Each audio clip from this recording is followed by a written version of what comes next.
You see that on the screen right there, ladies and gentlemen? Fortnite creative mode. Now, I've had the privilege to play with this creative mode for the last 3 to 4 days, get used to it so I can make this video for you guys, which is actually how this mode is going to be announced with a bunch of creators that have been flown out for this event. So let's jump right into it, shall we? Alrighty then, welcome to the Fortnite creative lobby screen. Very similar to Battle Royale, but there's a lot of awesome features. The way this is all set up, I can't wait to just show you everything. So I believe the plan for creative mode is that tomorrow we'll actually see the release of creative mode itself.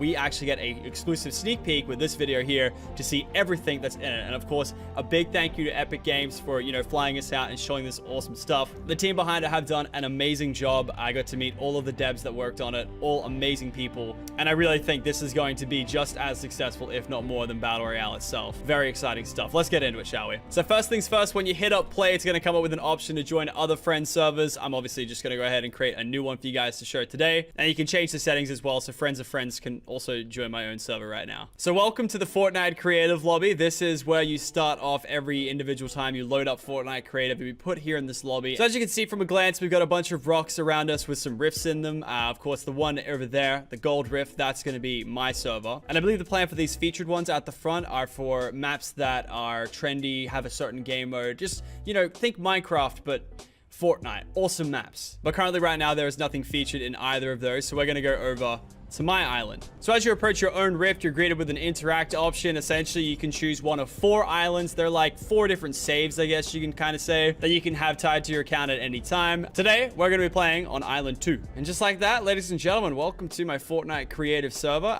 First things first, though, make sure to use code Lachlan in store. First thing I built, actual facts. As you can see, they got some nice little glow to them as well. But anyway, welcome to the rest of the world. We've got a lot to go through. And at first, you're probably hit with a bunch of things off the bat. You can see on the left there, double tap to fly. That's right, we got fly mode in Fortnite creative. Obviously makes sense. You're trying to build a map, you need to fly. It's great. Next thing up that you probably noticed, we've got a phone in our hotbar. It's like that one with the emote, but like it actually now does something. So if I go ahead and select current tiles, you see that it has a grid option. And if I was to say right click, I could pick up that option and move it around to say over, I don't know, here. Like that. I've just moved a piece of concrete. I can also copy it with a left mouse button so that it doesn't get rid of the original piece. And that's pretty much what the phone will do. You can also press X while holding it out and you can delete whatever you've put down already. So this thing here is just a couple of little things I've thrown down. So the next thing up that you probably noticed down the bottom is a memory used bar. Essentially, if that gets to the end, you won't be able to place blocks and stuff like that. This is just to make sure your server doesn't crash. However, if you want to see what happens if you max that bar, make sure to check back later today on the channel or tomorrow. I'm not sure when I'm going to upload it, but essentially we tried to break Fortnite creative mode, and it was a lot of fun. And of course, it goes without saying, if you guys go on to enjoy today's video, or already enjoyed it, are excited for Fortnite creative, make sure to chuck us a like rating down below. And of course, subscribe to the channel because we're gonna be doing a lot more Fortnite creative content on this channel for sure. And so next up, if we open up our inventory, we're greeted with this creative menu. And we have a lot of things called prefabs, and they're essentially pre-built structures from either the game or from Fortnite creative mode itself that you can use as kind of like a tool to pick from and use for your current build. So for example, we've got a couple of obstacle courses here that you can just use for fun. And then from that, we've got parts of towns that you can use as buildings. So as you can see, we got things from Lucky Landing here, things from Tilted Towers here.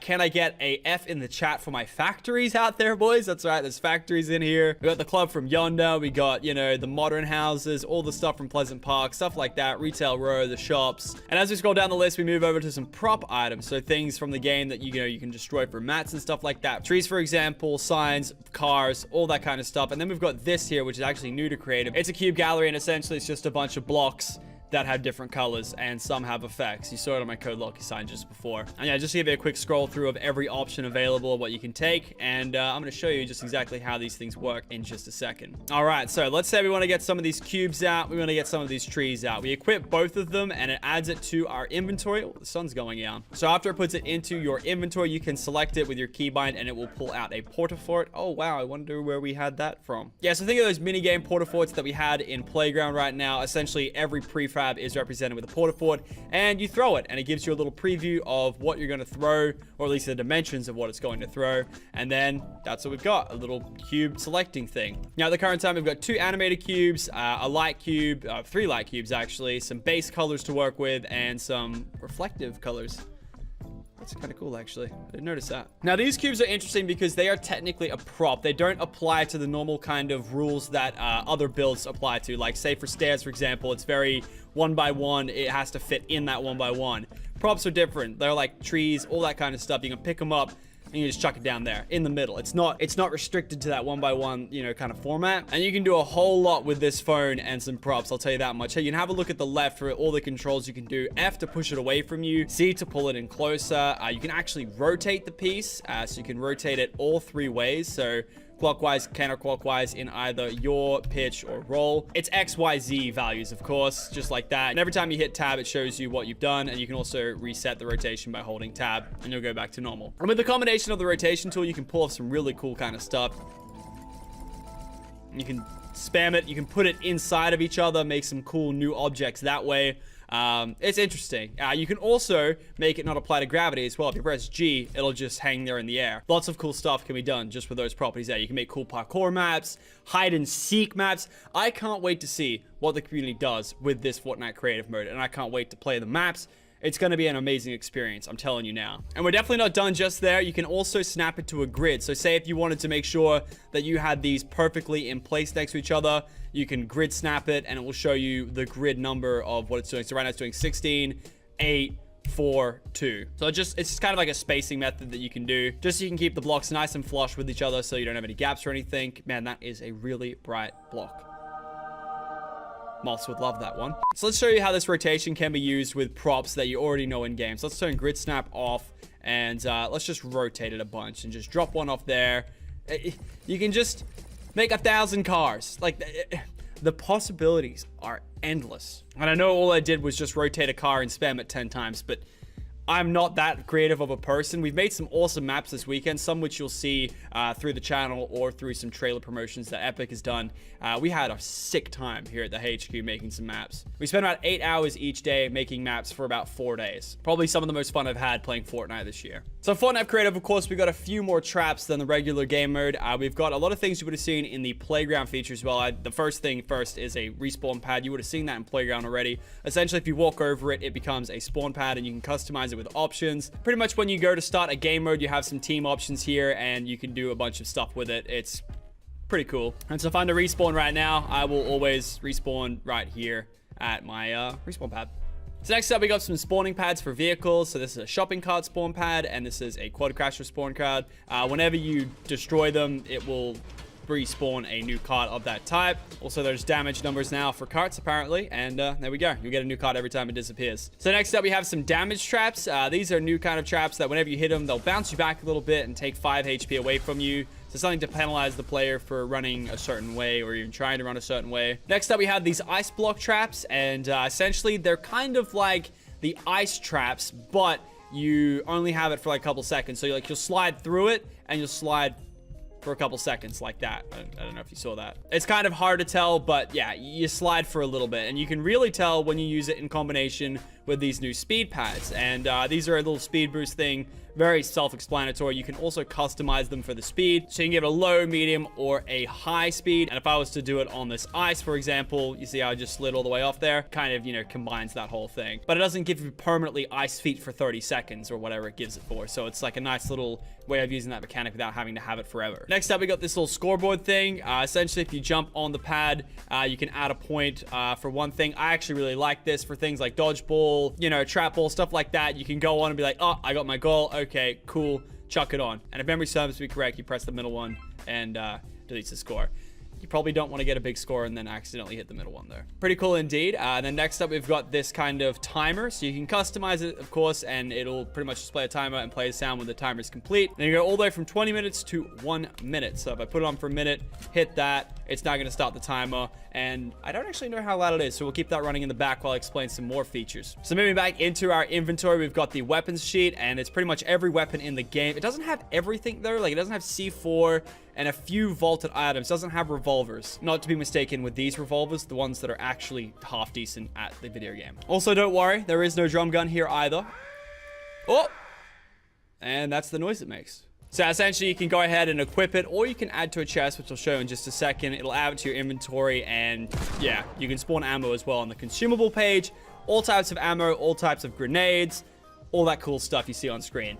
Again, no C4. And then last but not least, we got the chest feature. So like I showed you before, if I go to weapon or a consumable, I go add to chest. I hit the chest right here and I go create chest. It'll put one in game. You can, of course, pick it up, move it around, all that cool stuff, place it wherever you want. You can make it float if you want, all that stuff. Search the chest and guess what comes out?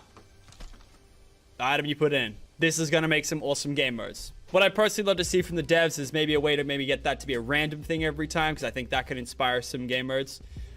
Lucky block. Anyway, moving on. I've also got the option to create a llama as well. So essentially, it's just going to spawn a llama. We can open it up, and it's the same thing. It's a chest, but it's a llama. And I think as of right now, currently... Oh, you actually can pick up the llama now. You couldn't do that yesterday. And of course, it goes without saying this is in progress. This may not be the final version that actually sees it tomorrow, because this will be like a week old, technically. So we'll see how we go. Look how many friends I have. I have a lot of friends. If you make your way over to this part of the island, it's essentially just a rift to get back to the hub. Also importantly, you've got your escape menu, which has your island settings. So these are things that you can set game modes, teams, time limits, spawn locations, all that stuff. So you can have people spawn from the sky, their team pads, their spawn pads, all that stuff. Free-for-all, deathmatch, free play, game mode options for now, teams, and the time limit that it can go for. Up to a 20, a maximum of no time limit, and then 1 minute start. And so I've just hit start the mini game, and it's going to reset everyone and put them somewhere in the map, wherever I selected the sky, just mainly so I could show off my code one more time. Don't forget that's code Lachlan in the item stop. Did I say stop? Because I meant shop. And so because the game mode started, it's cleared my access to play creative, I guess you could say, and I have to wait until the 20 seconds is up. This is when you'd do your game mode, and then when the time's up, it'll reset it, save your world, reset any damage done to your world. Like for instance, if I was to go ahead, completely destroy these llamas here, these innocent llamas who definitely didn't deserve that, they'll come back in 4 seconds. There we go, because I think it was a death match. It shows eliminations, deaths, all that kind of stuff. That's my name at the top left. It's like a dev build account. And then it fully resets the island and puts it back to the state before the minigame was started. So for example, a game mode I made the other day was one where we shot the start and we had to try and outrun the platforms that were disappearing. And this allowed us to, reset, make some cool mechanics, and have like a really cool race. And that's just an example of how you can really use creative mode to make some game modes you really couldn't before. I mean, you couldn't Playground, but you'd have to spend so many hours building it because you can only play it once and then you're done. And then also in your island settings, you've got things like health settings, stuff you've seen in Playground mode before, options for the teams and such. So one of the new ones is pickaxe building damage. I can turn it on for instant, and essentially what will happen is anything I touch will disappear if it can be touched. So these llamas, goodbye. Cool. I don't know. Once again, I think that can open up a little bit of opportunities there. And I think that's what the developer's shooting for, is to allow as many possible creations, game modes, whatever, to be made. And I think they've done a pretty good job at it. And so you can even put down but not out options, stuff like that. And then island tools as well. So you can give permissions for players to actually edit. You can say, all right, only I can edit it, or, people that join, they can edit it as well. Be careful with this, because I can already see people doing like griefing Fortnite server videos like they did for Minecraft, and yeah, it's gonna be pretty memes. And then also you've got this option here to reset your island completely, and that will just obviously wipe the whole island and leave like the base island there. Which, say goodbye to our code Lachlan, because he's no longer going to be here anymore. I'm going to show you what that looks like just now. Reset island. Goodbye, code Lachlan. It's going to just wipe the whole thing. And you can see what it looks like when you first log into a world. And this is it. This is what it looks like. Just a barren island with a few trees and rocks, and for some reason a shack. I don't really know why there's a shack there, but there's a shack there. So last but not least, before we end this off right here, I want to show you one of the obstacle courses they have. You would have seen them if you've played Playground mode, but the resources they've used to make the assets look way better. And a lot of these are really good for making maps as well. A lot of people like to use, I think, this prefab, which has all of the base kind of, construction pieces used. So yeah, a lot of people would take pieces from this and use it in their build. They look nice. And so here's an example of one of the obstacle courses, which I guess you need to jump when you do it. Yeah, you need to jump when you do it, otherwise it doesn't work. Damn. And that's a... Oh. Got it, and done. I'm so good at this game. What can I say? And yeah, ladies and gentlemen, I think that's all we've got time for today. I hope you guys went on to enjoy this demonstration of Fortnite creative mode. When it comes out tomorrow, make sure to tweet me. I want to see whatever you guys make. And of course, hopefully we can work together in making some maps. I myself am very interested to see what the community makes. I would love to feature it on my channel if it, is quality content. I think it's going to be something awesome for the Fortnite community. Again, thank you all for watching. If you want to come back later today, we're going to have another Fortnite creative video with some custom game modes that you guys can see. And yeah, I'll catch you guys later. Hope you have an awesome day. Peace.